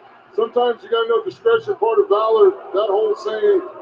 And Aaron Solo knew to cut off the tag opportunity. Oh, hip toss. And Rocky rolling through, makes the tag to Chuck Taylor. The Kentucky gentleman, here he comes. A literal ball of fire. Love Chuck Taylor. Chuck Taylor's red hot. He's on fire. Solo, though, with the Irish whip into the corner. Solo's a talented athlete. Yeah, but he always gets labeled as the weak link of Factory. He's the weak link in the Factory faction. Ooh, look at that great combination tag made. Be careful on the season ticket holder. Wow, you're a season ticket holder? Yes, sir. Wow, I take that back. I'm sorry. Go Sixers. As Camarado planting Beretta. Where's that power in Nick? He just does things without even thinking about it. He really is. But the experience edge for Beretta, planting down Camarado. When I look at QT Marshall and Nick Camarado's relationship, I think of the novel of Mice and Men. Wow. So you're saying he might be taking advantage of The referee didn't see it. QT Marshall. Tag made it, and the agility. You can't take away the athleticism, the success. I think that's what drives me and a lot of other people wild, the success of QT. No, it's not the success that QT Marshall's had. I mean, we want people to have success. It's just his smug ass. Wow, what a high knee from Rocky and Trent Beretta, man. Wow. And look at this. Perched up QT, the victim of Strong's hero. QT goes down, and the basement knee. That's ever Punky Vice. Those guys are working together a lot. Trent Beretta and Rocky are in the ring, and they are rolling. Yeah. They're going to get the fans what they want, of course. And a suicida. Do another one. Get QT. Uh-oh. They're going to get the fans what they want again. A hug. Come on. This is a customer service industry. And Chuck Taylor. Chuck Taylor. Chuck Taylor takes out the whole pile. Taking out the whole crew, all the members of the Factory. Ooh, look at that. Look at the power of Trent Beretta, man. Oh, and they're looking to finish him off. They know the golden rule. Oh, wait. QT Marshall at all costs. Ducks the clothesline. Carter. Oh! Connects on the knee. Oh, the cutter. Diamond cutter. Diamond cutter on QT Marshall. Oh, Rocky breaks up the pin. I was about to say, that's a shame that great finish maneuver by DDP got. That was a good high knee by Cole, man. Solo in now. Really, really, very, very good knee. Setting up what looks like maybe a pile driver here, double underhook situation. And Danhausen. Whoa, Danhausen's on the. What is he? Oh! Aaron Solo just got cursed. He just cursed Solo. Wow! Cover! Trapped! Winners of this match, the team of best friends, Rocky Romero and Danhausen. Well, Ian, that was awesome, man. I tell you what, thank you for doing this with me. I'm glad to be back on Elevation. Honor and a pleasure to work with you. I look forward to doing it much more in the future.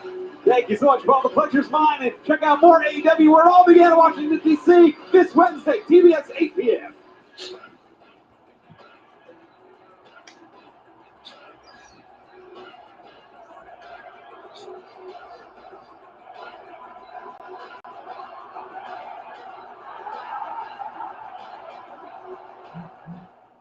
AEW is my house.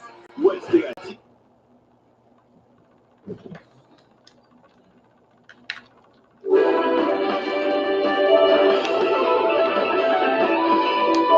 All right, guys. Guess what it's time for?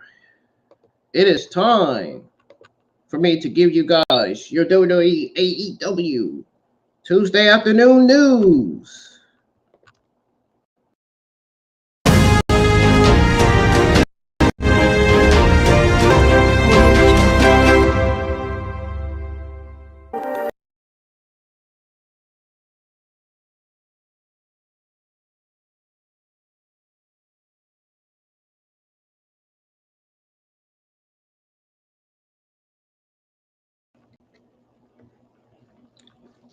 Okay, I don't know what happened. I don't know what happened there. That ruined it.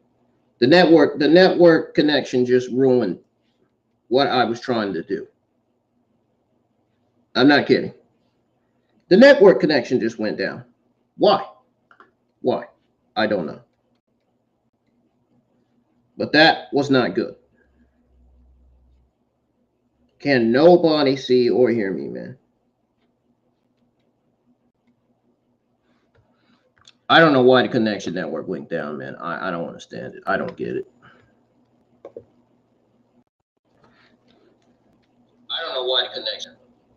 I don't understand. I don't get it. Can anybody hear me?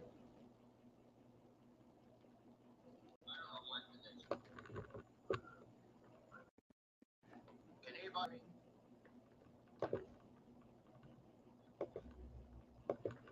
It didn't even show what I wanted it to show on the screen, which is messed up. I think I may have time to give you guys a few WWE AEW Tuesday afternoon news. And after all that, I have to go get ready for work, man.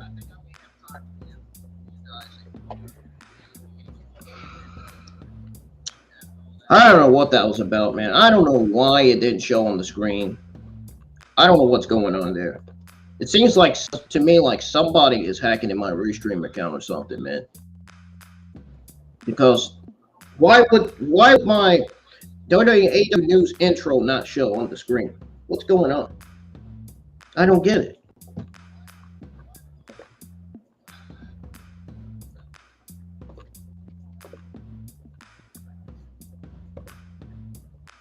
Okay, guys, we're going to try this again. I don't care. We're going to try this again. Because clearly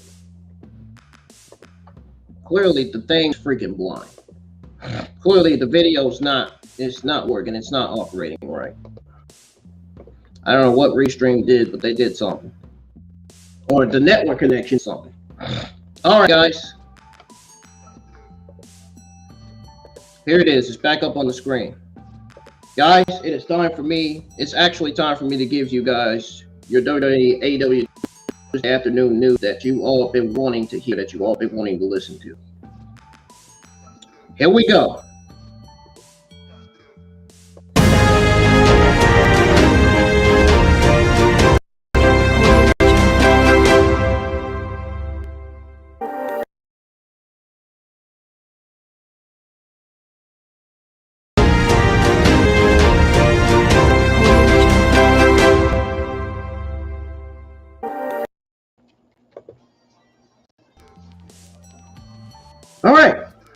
All right, man. All right. So, I got some new AEW Tuesday afternoon news, guys. So we're gonna go ahead and go over them with you guys. We're gonna go ahead and start with the news on Drew McIntyre. I saw this on a website. I saw this news article, and I want you guys to know about it because this was serious. I read it yesterday when I came home from work. I saw it yesterday, and I thought to myself, why not go over this with my audience? So apparently, Drew McIntyre confessed to being frustrated with a SmackDown botch recently. It took place on SmackDown, I think, 2 weeks ago. Either last week or 2 weeks ago. So it says here that Drew McIntyre is currently one of the top superstars in WWE. And he currently loves his profession. He won the WWE Champion twice and continues to be a beloved star. So, with that being said,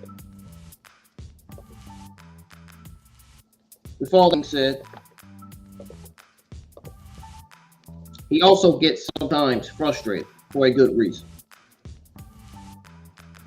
Now, the Scottish Warrior has been engaged in a feud with Karrion Kross ever since the later return to WWE a couple of months ago on a previous episode of Friday Night SmackDown.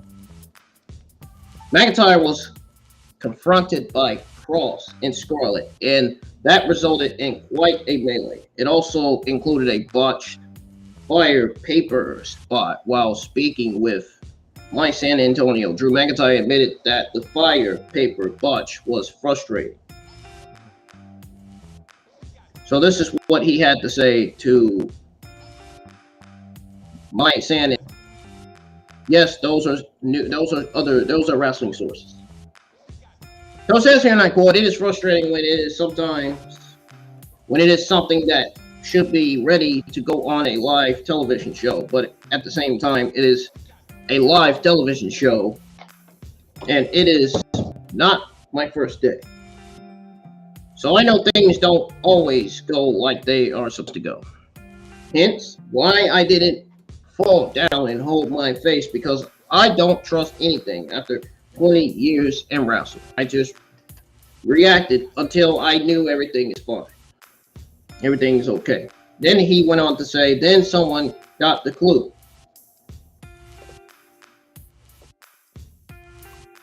And it's not okay. So I called what I had to call, and we got the save at the end and got the bad guy reaction and putting some heat on the new characters on the show. End quote. So that's what Drew McIntyre had to say. So WWE originally had different plans for the botch segment in question.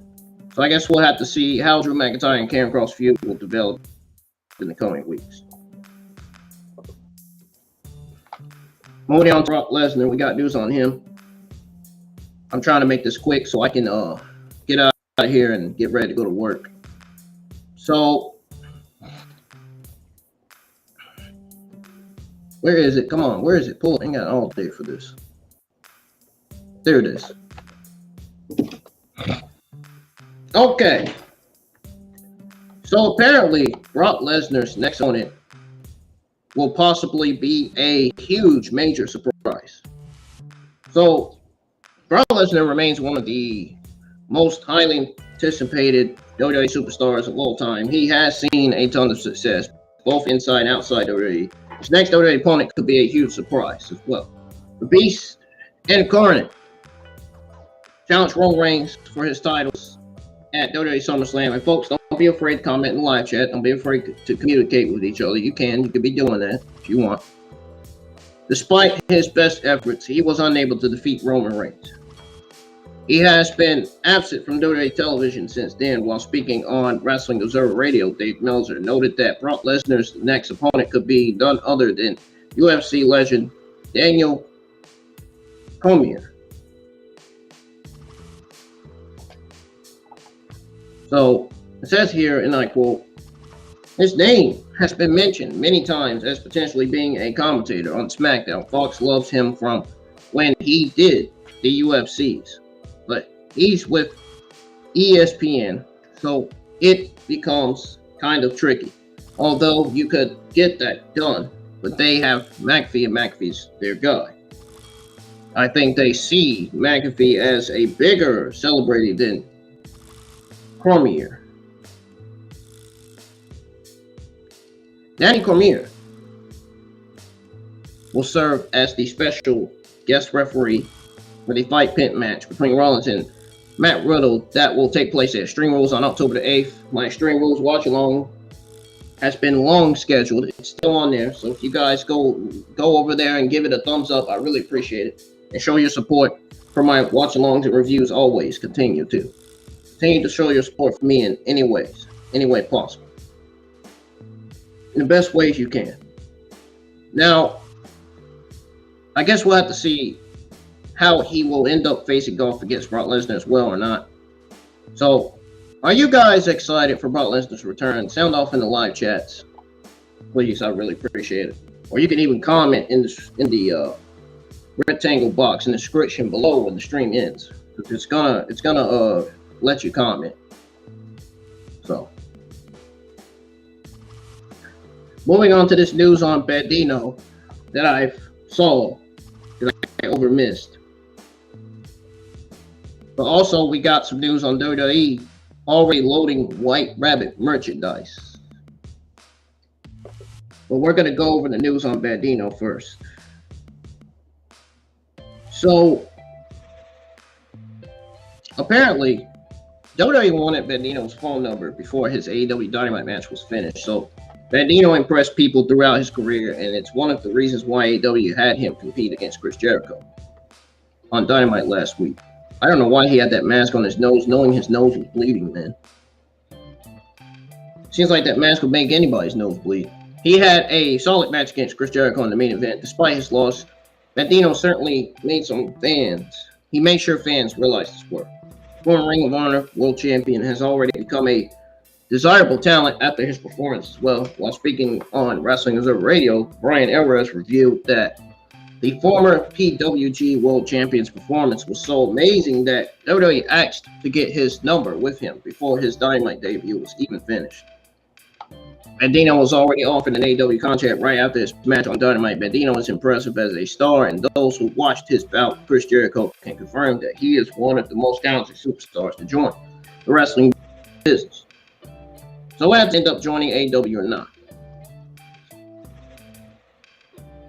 Now, we're going to move on to this news on the WWE White Rabbit merchandise.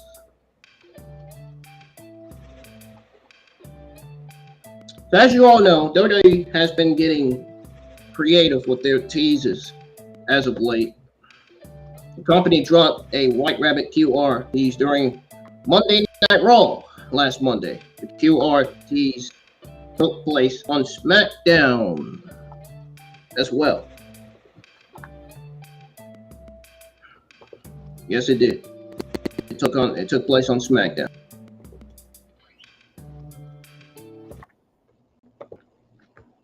Now, clips uploaded by fans on social media show White Rabbit being played inside Vivint Arena in Salt Lake City during a commercial break on SmackDown last month. The company kept on teasing more after that as well.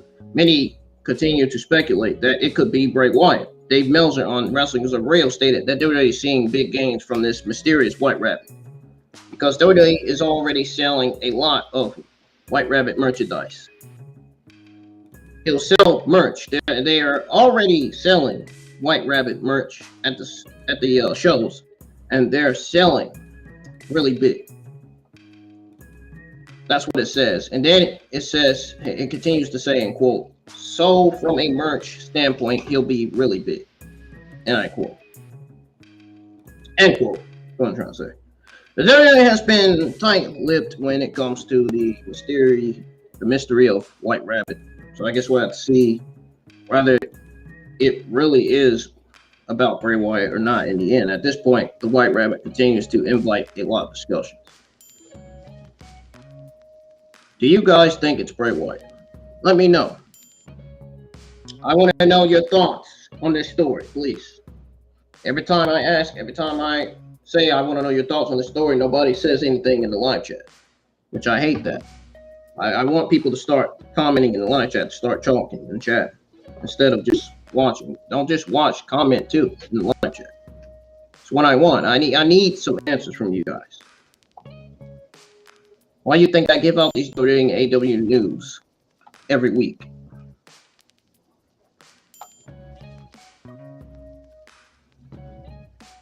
So there is some news on Rhea Ripley. And she apparently seems to be having the time of her life. Seemingly. So, Rhea Ripley worked hard to establish herself as one of the top superstars in women's division. She's found success in both NXT and the main roster so far. The former Raw Women's Champion has gone through several changes over the years. She is currently part of the Judgment Day stable. And fans are happy about her book.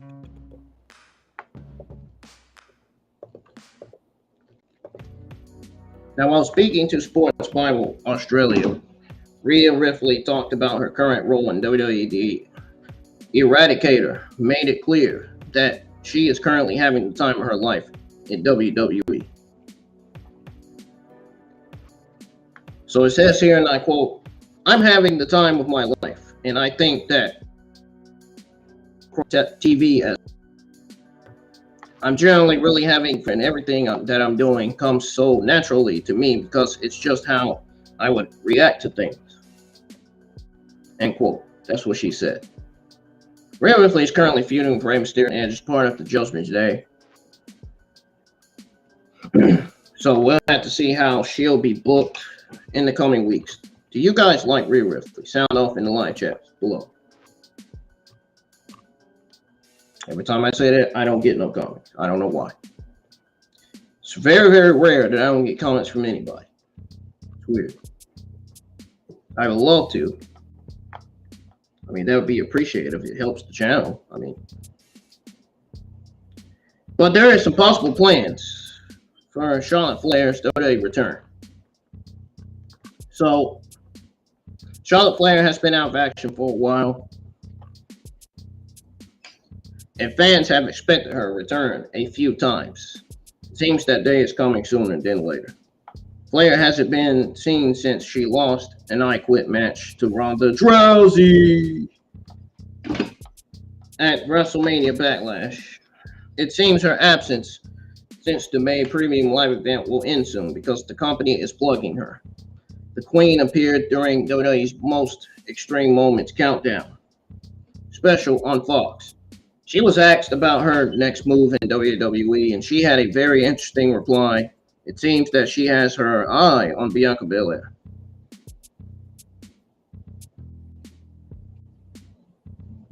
So if Flair comes back and challenges Belair, it could be a proper program to reintroduce Flair into the picture. Only time will tell how soon that happens, but Extreme Rules coming up on Saturday certainly presents its perfect opportunity to make that happen. Flair is booked for an autograph signing in New York City at the big event this November. I really don't care about that. WWE ropes Flair off TV with an arm injury after Ronda Rousey made her tap to an armbar through a chair. She was very busy during that hiatus and married Andrade El Idolo in the process. WWE went through a lot of changes in the last few months as well, so I guess we'll have to see how Triple H decides to book Flair's return. But she was certainly one of Vince McMahon's favorites. Don't care to know that. I'm glad Vince McMahon is removed from his active duties as chairman. I'm glad he's retired because his scandals and all his troubles have now caught up to him.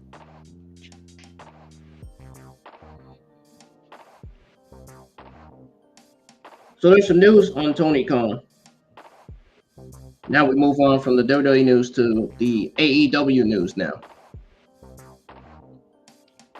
So apparently Tony Khan originally wanted to debut the Great Muta at AEW All Out. Why? I don't know.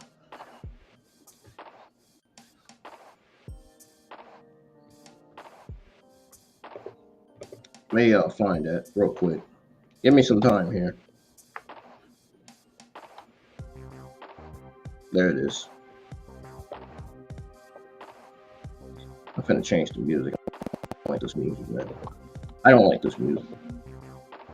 I don't like this song. Okay. So, AEW has certainly undergone quite a few changes since its debut a few years ago. While there are a lot of things they still have to improve on, it continues to deliver a compelling product week in and week out. During AEW Rampage Grand Slam, Great Muta sided with Sting in the Sting versus Darby Allin versus House of Black in no DQ match. Yes, I was live with my SmackDown and Rampage watch-along, watching this match. So following interference from Julia Hart, this was certainly a shocking debut for me. While speaking on the podcast, My Mom's Basement with Ruby Fox, AEW President Tony Khan revealed that he originally planned on debuting the Great Muta at All Out instead.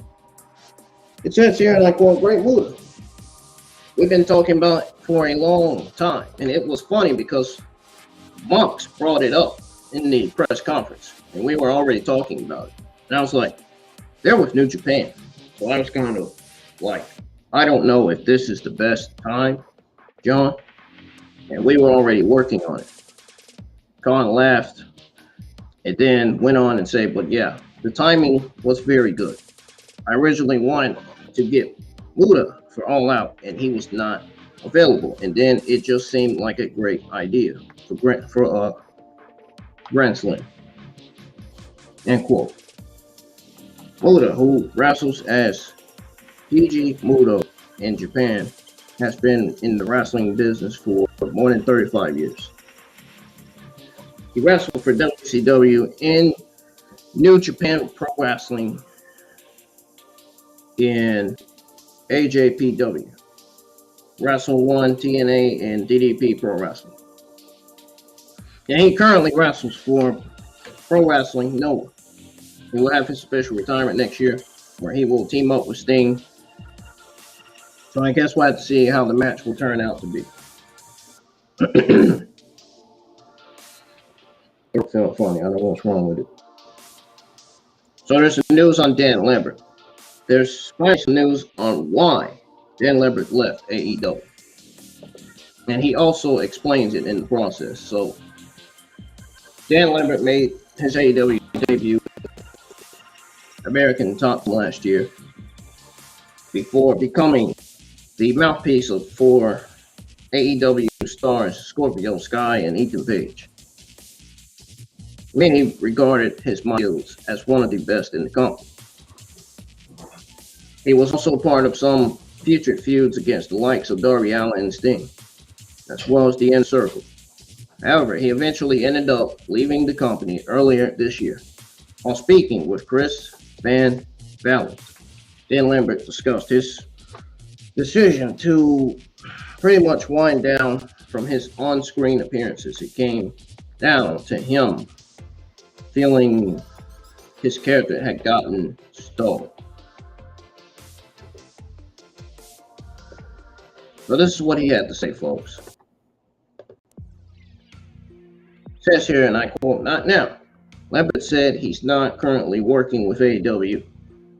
About 2 months ago, we finished up our feud with the Man of the Year. We have Scorpio Sky dropping the belt to Wardlow. Sky was going to take a couple of months off because he had a knee injury that needed to heal.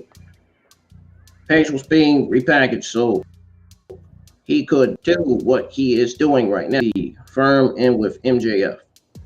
So I thought that was good. I thought that it was a good time to wind down. I thought that I was getting stalled. End quote. Now I guess we'll have to see whether Lambert makes his return to AEW television somewhere down the line or not.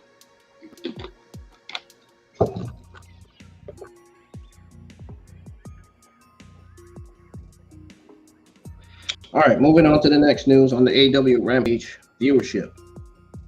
Falling down 500K after Grand Slam special.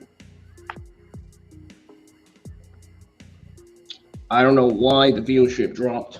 Maybe, I know why now. Because the show was boring. That's why it dropped. No wonder. Because a lot of people in the community were saying that the show did not feel too good. It wasn't fun to watch. A lot of people on the internet said that the show was just overwhelming so far. It's just not. They didn't produce it or write it correctly. The show was just not good. The show was just complete garbage. A lot of people were saying that. There was some good things on Rampage, but not everything on Rampage was that good.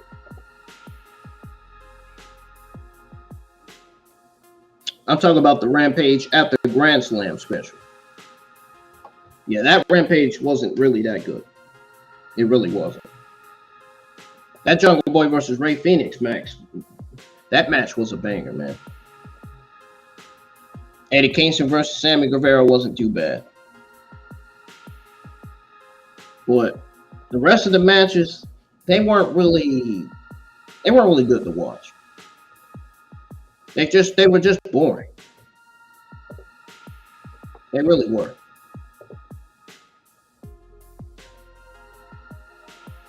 So it says here that AEW brought a taped Rampage for fans last week, but they had a decent card despite the packed episode.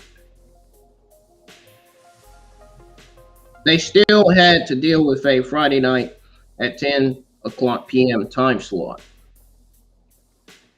So, WrestleNomics reports that the September the 30th episode of AEW Rampage brought an overnight average of 472,000 viewers with a .16 to 1849 demographic. And then the September the 23rd episode brought in 510K viewers. 213K of those viewers were in the 1849 demographic. And then September the 16th episode of AEW Rampage brought in 470,000 viewers. They also drew a .14 and 1849 demographic. September the 9th edition of Rampage brought in a vast national audience of 393,000 viewers. 163K of those viewers were in the 1849 demographic. September the 2nd edition of Rampage brought in 485,000 viewers with a .16 1849 demographic. This was their live go-home episode before AEW All Out. August 26th episode of AEW Rampage brought in 431,000 viewers with a .48 and 1849 demographic. August the 9th edition of Rampage brought in a fast national number of 461,000 viewers with a 142 of those viewers in the 1849 demographic. A lot of viewership numbers going up and down as I'm reading, man. I don't know how anybody can watch Rampage and say, hey, everything on this show was great. Doesn't make sense. August the 12th edition of AEW Rampage was taped.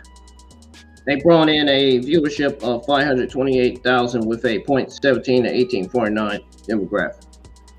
The August 5th episode of Rampage brought in a fast national audience.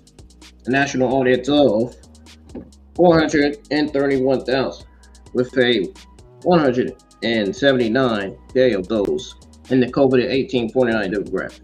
This was a live episode and not pre-recorded as it is on most weeks. We'll have to see if AEW's B show can pull things up. They are certainly putting in work to build good cards, but they are also dealing with a difficult time slot. I have some news on the TNT title match added to AEW Dynamite, as well as news on Shawn Spears and Ricky Starks, and then that'll be the end of the live stream after I give those news to you guys. We're going to start by going over the news on the TNT title match added to Dynamite this week. I know what the match is. It's Wardlow versus Brian Cage. We just saw that on the screen not too long ago. But I'm still going to go over this news with you guys anyway.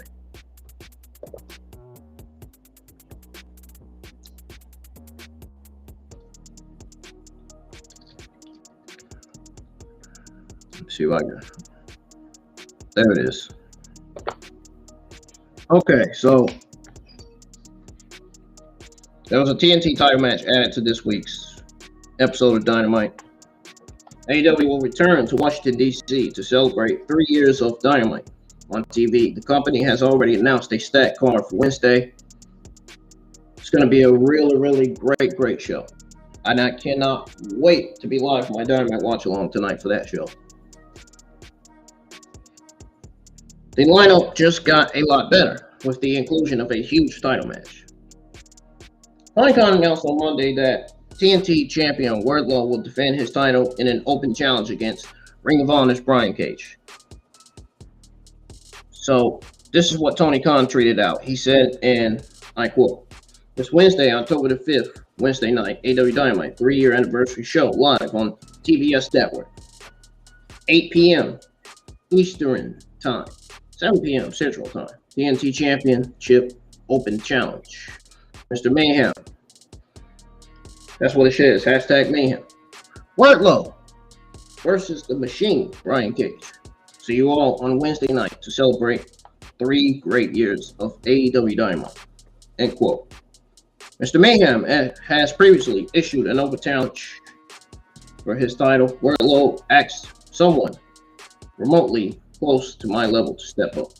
This match is finally set for this Wednesday. The card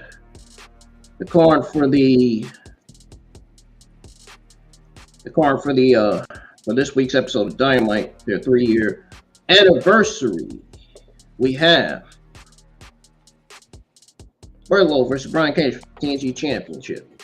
6-1 tag team match. Adam Page versus Whoosh. Wheeler Yuta versus MJF. Darby Allin versus Jay Lethal. Bryan Danielson and Daniel Garcia versus Chris Jericho and Sammy Guevara. Luchasaurus will be in action. And we'll have the Acclaim and Billy Gunn's National Scissoring Day set. So those are booked for tomorrow night for Dynamite. I cannot wait. This is going to be one of the best episodes that AEW has ever produced.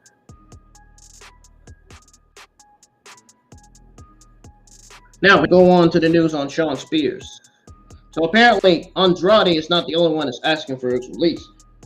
Shawn Spears is also seemingly teasing his release from AEW. He's also teasing that he's going to be leaving AEW. He's going to be requesting for his release.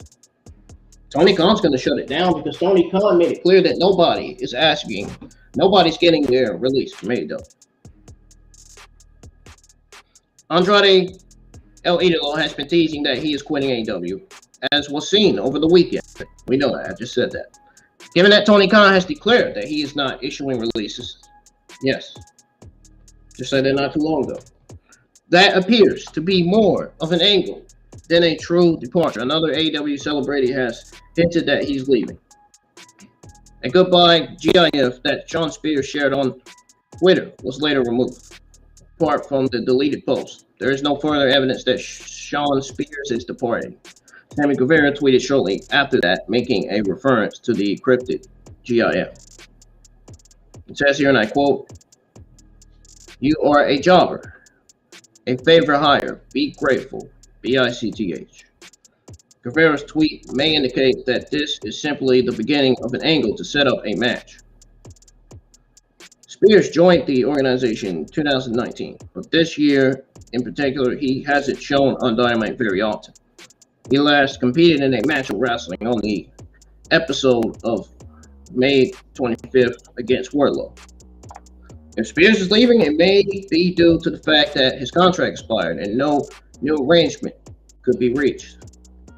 Spears later posted an Adam Sandler laughing GIF.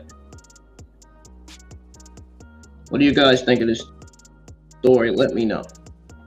And the last AEW Tuesday afternoon half is on Ricky Starks. So apparently Ricky Starks wants wrestlers to shut up after Andrade, El Idolo, and Sammy Guevara beef. So Ricky Starks is currently one of the highlights of AEW television. There is a good reason for that. Starks has worked hard to establish himself as a solid talent. Fans continue to support him all the time. There have been a lot of backstage issues in AEW as of late. It started with Sammy Guevara and Eddie Kingston's backstage altercation. Then the Elite and CM Punk had a backstage brawl as well. Recently, Andrade El Idolo called out Sammy Guevara for complaining about him being too stiff in the ring. In a now deleted tweet, Ricky Starks came out and made it clear he wants his co-workers to shut up. Says here, and I quote, "Man, can my co-workers just shut the F up for a minute?" Ricky Starks said. End quote. Andrade El Idolo set to face off against Preston Vance, where he put his career on the line. We'll have to see and wait whether Andrade El Idolo will leave AEW or not.